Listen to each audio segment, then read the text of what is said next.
Pembelajaran asas fotografi. Fotografi adalah gabungan seni dan sains dalam memaparkan imej ke atas sebatian yang peka pada cahaya. Sains dari segi teknologi, peraturan, formula, pendedahan, fokus dan sebagainya. Seni pula dari aspek kreatif, komposisi, ekspresi, manipulasi warna dan sebagainya. Kedua-dua adalah penting untuk menghasilkan persembahan yang nampak. Yang kedua adalah exposure. Exposure adalah pendedahan, ialah menyukat dan mengimbang cahaya. Terlalu banyak cahaya masuk akan membuatkan imej anda menjadi cerah atau putih. Tetapi jika tidak cukup cahaya pula, imej anda akan menjadi terlalu gelap ataupun hitam terus. Imej fotografi yang bagus bergantung kepada pengiraan tetapan exposure atau pendedahan yang akan dihantar dengan jumlah exposure atau pendedahan yang 7 teknik asas fotografi. Yang pertama dari segi aperture. Aperture adalah bukaan lensa bagi menetapkan jumlah cahaya yang masuk ke dalam kamera. Apabila anda mengambil gambar, lubang shutter akan terbuka untuk sensor menangkap objek yang mahu dirakam. Saiz aperture akan mempengaruhi bagaimana bentuk fokus kepada subjek utama. Sebagai contoh, dengan menggunakan saiz f2, subjek akan menjadi lebih tajam dan background akan menjadi sangat samar atau dipanggil bokeh. Bokeh merujukkan kepada kualiti kesamaran yang terhasil. Fotografi yang keempat iaitu composition. Komposisi adalah cara dan teknik yang membimbing mata penonton ke arah elemen yang ingin diambil. Komposisilah yang membezakan antara satu gambar dengan gambar yang lain, yang membezakan berapa tinggi nilai seni sesuatu gambar.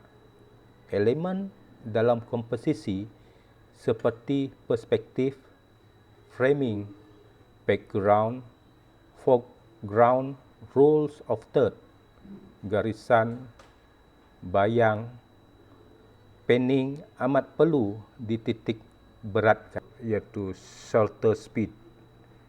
Kelajuan shutter boleh dikatakan sebagai setting dedahan kerana pembukaan shutter dengan 2 kali lebih besar akan memberi dedahan yang lebih banyak dalam satu julat.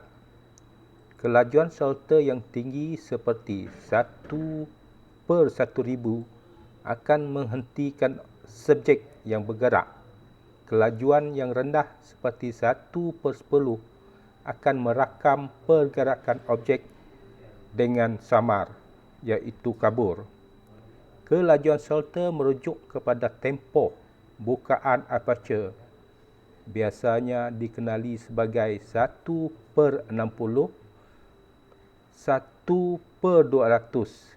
Tempoh ini dikira dalam unit saat. Fotografi yang ketujuh iaitu balance.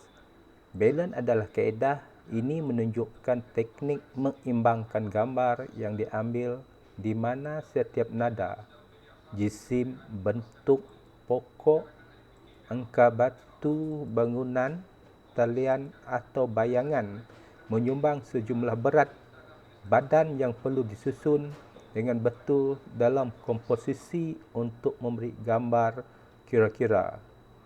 White balance merupakan salah satu aspek dalam fotografi di mana banyak juru gambar kurang mengerti serta mengetahui bagaimana menggunakannya. Tetapi hal ini boleh dikatakan sebagai hal yang layak untuk dipelajari kerana akan memberi impak pada foto yang kita ciptakan. Fotografi keenam, depth of field.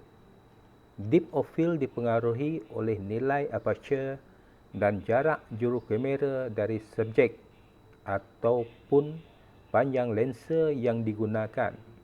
Terdapat dua jenis depth of field yang juru kamera perlu tahu, iaitu yang pertama, shallow depth of field, iaitu narrow, biasanya digunakan dalam gambar-gambar portret bila juru gambar mahu memfokuskan pada objek utama sahaja.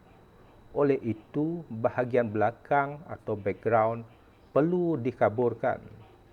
Yang kedua, deep depth of field atau wide, biasanya digunakan dalam gambar-gambar landscape bagi mendapatkan detail yang lengkap pada keseluruhan gambar. Asas fotografi yang nombor 5 iaitu Rules of Third. Depth of field merupakan kepada kawasan dari jarak terdekat fokus lensa menjadi tajam sehingga jarak terjauh ketajaman itu mula pudar. Depth of field dipengaruhi bukaan pandangan, jarak subjek dengan lensa, crop factor dan bukaan aperture. Prinsip ini haruslah diambil berat oleh guru gambar ketika mengambil gambar kerana ia akan